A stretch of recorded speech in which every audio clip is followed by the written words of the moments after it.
जय हिंद दोस्तों। तो टेंजेंट टू सर्कल का पार्ट 2 लेकर आ गए हम, और इसमें क्वेश्चन दे रखा है हमारा इन फिगर, ये जो हमारा फिगर दे रखा है, find the parameter of triangle A B C. ये आपका जो ट्रायंगल बन रहा है ए बी सी, ये ट्रायंगल जो बन रहा है इसका पैरामीटर फाइंड आउट करना है। If A P is 12 centimetre, अगर यहाँ से टच पॉइंट से इसके पी और ये क्यू पर टच पॉइंट है और ये आर पर टच पॉइंट है, ठीक है। अगर ए पी की लेंथ यहाँ से यहाँ तक 12 सेंटीमीटर दे रखी है, तो ये फाउंड आउट करना है आपको कि जो इस ट्रायंगल ए बी सी का वो पैरामीटर कितना होगा। तो अगर ये एक सर्कल है सेंटर ऊपर, ठीक है, जब एक सर्कल में बाहरी बिंदु से दो टेंजेंट खींची जाती है तो क्या होती हैं, बराबर होती हैं। हमने पिछले कॉन्सेप्ट में पढ़ा था। तो ए पी बराबर होगी किसके, ए क्यू के, ठीक है। तो पहले बात तो हम आपको ये लिख लेते हैं कि जो ए पी है वो किसके बराबर है, ए क्यू के। सॉल्यूशन डाल लेंगे, क्या होगी कि ए पी बराबर होगी आपके ए क्यू के 12 सेंटीमीटर, दोनों ही 12 होंगी। क्यों होंगी, टेंजेंट फ्रॉम एक्सटर्नल पॉइंट, क्यों बराबर है, ऐसे लिख देना है। तो है कि tangent from external point, tangent from external point, कि बाहरी बिंदु से एक ही सर्कल पर दोनों टेंजेंट हैं, इसलिए दोनों बराबर होती हैं, ठीक है। अब ये तो हमारा हो गया। अब दूसरी बात क्या है कि अगर बी पॉइंट को देखते हैं हम लोग, ठीक है, अगर बी पॉइंट को देखते हैं तो बी हमारा क्या है, एक्सटर्नल पॉइंट है, ठीक है। इस सर्कल के लिए बी क्या है, एक्सटर्नल पॉइंट है। और यहाँ से एक लाइन ये खींची गई है पी तक और एक लाइन ये खींची गई है आर तक, तो ये भी दोनों टेंजेंट है बी से। हम ये लिख सकते हैं कि जो बी पी है और जो बी आर है दोनों बराबर होंगे। सेम इसी प्रकार से कि बी पी जो है वो बी आर के बराबर होंगे, ठीक है। क्यों, वही टेंजेंट फ्रॉम एक्सटर्नल पॉइंट से, टेंजेंट फ्रॉम एक्सटर्नल पॉइंट, ठीक है, कि बी बिंदु से दोनों टेंजेंट पड़ रहे हैं सर्कल पर, इसलिए ये दोनों बराबर होंगी। तो सेम इसी प्रकार क्या होगा कि ये जो पॉइंट सी है, सी से आर तक टेंजेंट है, इधर क्यू तक टेंजेंट है, सी हमारा बाहर है सर्कल के, तो जो सी आर है वो सी क्यू के बराबर हो जाएगा। सी आर बराबर सी क्यू, इसमें भी वही बात लिख देंगे कि टेंजेंट तो है फ्रॉम एक्सटर्नल पॉइंट सी, ठीक है, कि सी से हमारा टेंजेंट है, ये ए से है, ये बी से और ये सी से, ठीक है। इसका मतलब ये दोनों ए पी ए क्यू बराबर हो गई, बी पी बी आर बराबर हो गए और सी आर सी क्यू बराबर हो गया, ठीक है। अब क्या करते हैं, हम करते हैं ए पी सी का पैरामीटर निकालना है। अब आते हैं अपने असली बात पर, क्या कि parameter of triangle A B C, parameter of triangle A B C find out करना है, ठीक है। ए बी सी का पैरामीटर फाइंड आउट करना, जब किसी ट्रायंगल का पैरामीटर मतलब होता है सम ऑफ बाउंड्री, जो बाउंड्री है उसको जोड़ दो, मतलब उसकी भुजाओं को जोड़ दो।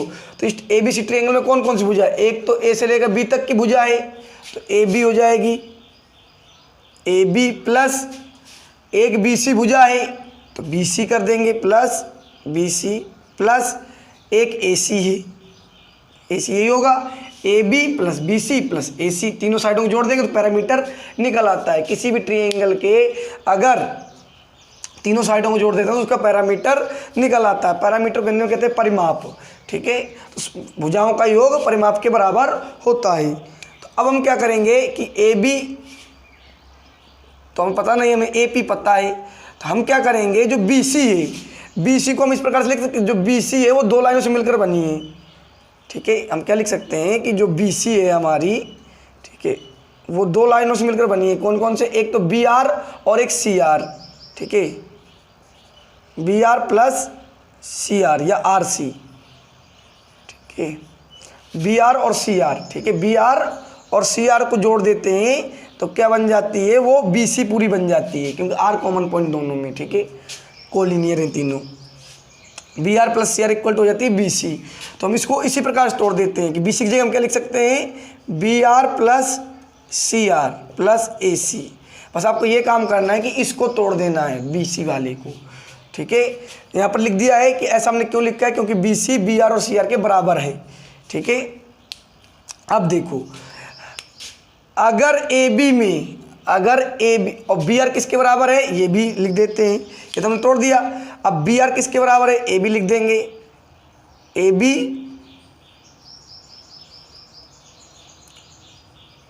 बी प्लस बी आर किसके बराबर है, बी आर बराबर है आपके बी पी के। ठीक है, बी आर किसके बराबर है, बी पी के प्लस सी आर किसके बराबर है आपके, सी क्यू के प्लस ए सी। यहाँ पर कारण लिख देते हैं। ठीक है, ये तो उसका कारण ऊपर वाले का, इसका कारण क्या लिख देते हैं कि इक्वेशन 1 और 2 में जाकर देख लो, फ्रॉम इक्वेशन 1 एंड 2। ठीक है, कि 1 और 2 में जा करके देख लो, ये इस बराबर दे रखी हैं, तो हमने उनको चेंज कर दिया। अब देखो क्या होता है कि अगर ए बी में बी पी जोड़ दें, अगर ए बी में बी पी जोड़ दें तो क्या बन जाती है, ये इन दोनों को मिला क्या बन जाता है, ए पी बन जाता है, प्लस अगर ए सी में सी क्यू जोड़ दें, अगर ए सी में सी क्यू जोड़ देते हैं तो ये क्या बन जाती है, इन दोनों को मिला करके ए सी बन जाती है। ठीक है, इन दोनों को ए बी और बी पी को मिला करके ए पी और ए सी क्यू और ए सी को मिला के ए सी, और दोनों कितने के बराबर हैं, 12 के, तो 12 प्लस 12। ठीक है, 12 प्लस 12, ठीक है, इक्वल टू कितना हो गया, 24 सेंटीमीटर। ठीक है, क्या हो गया, 24 सेंटीमीटर। यहाँ लिख देंगे कि A P plus A Q, ठीक है, ए क्यू दोनों इक्वल है 12 सेंटीमीटर की। तो हमने क्या लिख दिया, ए पी 12 ए क्यू 12 हो गए 12 24 सेंटीमीटर।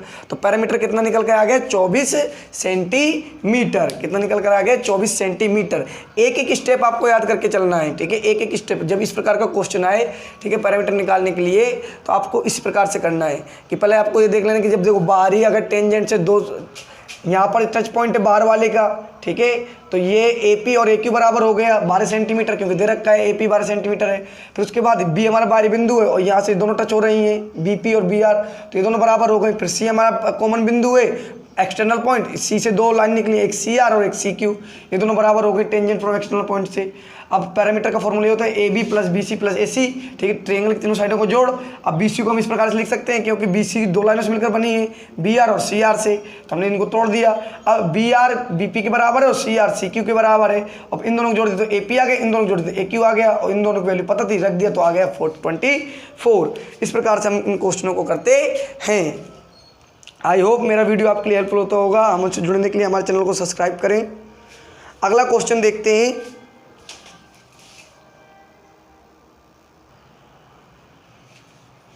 तो अगला क्वेश्चन आ गया हमारी स्क्रीन पर, क्या दे रखा है, in the given figure the कोड A B of the larger of the 2 concentric circle. Concentric circle मतलब होता है सकेंद्रीय, मतलब ऐसे 2 सर्कल जिनका सेंटर एक ही हो, उनकी रेडियस अलग अलग हो, जिनका सेंटर एक कॉमन सेंटर होता है, समान सेंटर होता है। ठीक है, उभयनिष्ठ बिंदु होता है, उभयनिष्ठ केंद्र होता है, उनको कॉन्सेंट्रिक सर्कल कहते हैं हिंदी में, क्योंकि कॉमन को उभयनिष्ठ कहा जाता है। ठीक है, तो क्या कहते हैं, सकेंद्रीय वृत्त कहा जाता है। अगर कहा जाए कॉन्सेंट्रिक सर्कल मतलब सकेंद्रीय वृत्त। तो अगर सकेंद्रीय वृत्त में जो बड़े सर्कल की कोड ए बी है, जीवा बड़े वाले त्रिज्या, बड़े वाले हमारे गोल मतलब कि वृत्त की जो जीवा ए बी है, ठीक है, कोड हमारी ए बी है, वो हमारे स्मॉलर सर्कल, छोटे वाले सर्कल को सी पॉइंट पर टच कर रही है। और जैसे उसने टच कहा तो मतलब कि क्या हो गई, टेंजेंट हो गई, क्योंकि सर्कल को टच करने वाली लाइन क्या होती है, टेंजेंट होती है। बड़े वाले के लिए तो एक कोड है, बड़े वाले सर्कल के लिए क्या है, कोड है, और छोटे वाले सर्कल के लिए क्या है, ये लाइन ए बी टेंजेंट है, जो कहाँ पर टच कर रही है, सी पर, सर्कल को सी पर टच कर रही है। और प्रूफ करना है हमें कि ए सी इक्वल टू क्या होगा, सी बी होगा, ए C equal to C B के बराबर है। प्रूफ करते हैं। ठीक है, पहले प्रूफ में डालते हैं गिवन। ठीक है, गिवन में क्या दे रखा है कि 2 concentric circle with centre O, 2 concentric circle हैं सेंटर ओ पर। ठीक है, दो कॉन्सेंट्रिक सर्कल है, कहाँ पर, सेंटर ओ पर।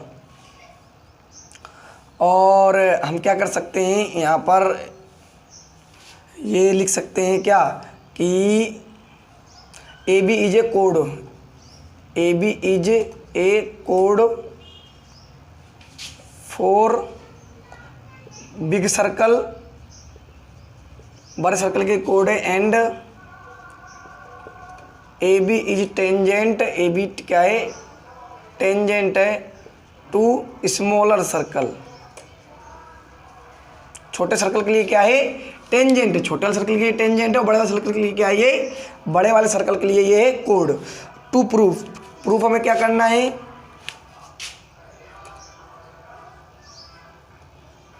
टू प्रूफ करना है हमें ए बी वो A C equal to B C H C भी लिख सकते हैं, ठीक है, इसके बराबर है, ए सी और बी सी दोनों बराबर हैं। प्रूफ करते हैं, देखो प्रूफ किस प्रकार से करेंगे कि पहले हम क्या करेंगे, इन दोनों को जोड़ लेते हैं, यहाँ से इस लाइन को जोड़ लेते हैं, इस लाइन को जोड़ लेते हैं और इस बिंदु को जोड़ देते हैं। अब देखो ये छोटी रेडियस है यहाँ पर, ये ओ से लेकर सी तक क्या है, रेडियस है, ठीक है, और ए बी क्या है, टेंजेंट। तो रेडियस और टेंजेंट के बीच में आपको जो प्रॉपर्टी पढ़ाई थी टेंजेंट की, कि रेडियस और टेंजेंट के बीच में 90 डिग्री का कोण होता है। टेंजेंट जहाँ पर टच करेगी रेडियस को वहाँ पर 90 डिग्री कोण बन जाएगा, ठीक है। तो ये 90 डिग्री का हो गया, जब ये 90 का तो ये भी 90 का हो गया, ठीक है। और ये हमारी क्या हो गई, कॉमन लाइन हो गई, दोनों इस वाले ट्रायंगल में भी, इस वाले ट्रायंगल में भी है, ठीक है। तो हम क्या करेंगे, प्रूफ डालेंगे कि चलो भाई प्रूफ करते हैं, प्रूफ करते हैं। और क्या प्रूफ डालेंगे कि इन ट्रायंगल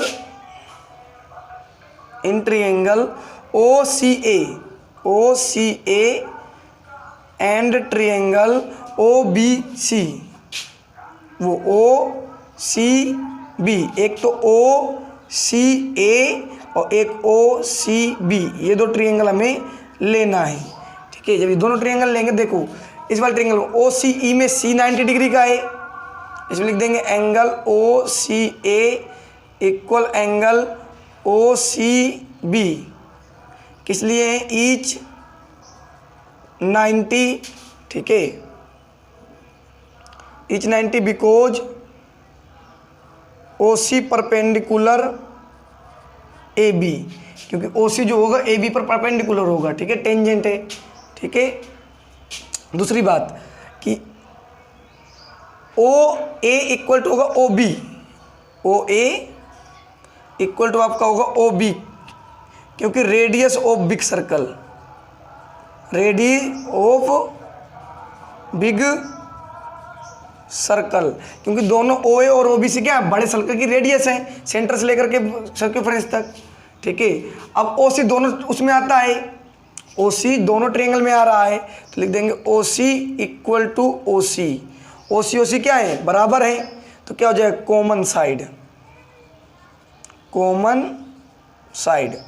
तो देखो 90 डिग्री हाइपोटेन्यूस काम करते हैं, 90 डिग्री सामने वाला आर एच एस, ये प्रूफ हो गया हमारा क्या, कॉन्ग्रुएंट। 9th क्लास में भी आते हैं ऐसे करने के लिए, वहाँ पर थ्योरम अलग लगती है, ठीक है। यहाँ पर हमने टेंजेंट का फॉर्मूला लगाया है, वहाँ पर कोड वाला फॉर्मूला लगता है, ठीक है। कोड क्या होती है, 90 डिग्री पर काटती है रेडियस से। तो लिख देंगे triangle O C A congruent triangle O C B, किस फॉर्मूले से, आर एच एस, ठीक है, राइट एंगल हाइपोटेन्यूस साइड से, ये आपने कर लिया, ठीक है। अब क्या होता है, सीपीसीटी आप पढ़े होंगे कि जब दो ट्रायंगल बराबर होते हैं तो उसके सभी पार्ट बराबर हो जाते हैं। तो देखो इसका एसी पार्ट किसके बराबर होगा, इसके बीसी, इस वाले ट्रायंगल के इसका एसी पार्ट इसके बीसी पार्ट के बराबर होगा, तो लिख देंगे एसी इक्वल टू बीसी, किस लिए, C P C T, corresponding part of congruent triangle, मतलब सर्वांग समरूप अंग किसके, समबाहु त्रिभुज के, ठीक है, समबाहु त्रिभुज के सर्वांग सम, ठीक है। सर्वांग सम जो त्रिभुज है हमारा, ठीक है, सर्वांग सम जो है मतलब कि क्या होगा, इसके सब पार्ट बराबर हो गए, तो सब पार्ट बराबर है तो इसका ये वाला पार्ट इसके इस वाले पार्ट के बराबर होगा, ये हो गया हमारा सीपीसीटी, हैंसी प्रूव्ड इति सिद्धम, ठीक है। इस प्रकार से क्या करते हैं, प्रूफ कर देते हैं, ठीक है। वीडियो लेंथी होने के कारण हम अपना ये वाला पार्ट यहीं पर रोक रहे हैं।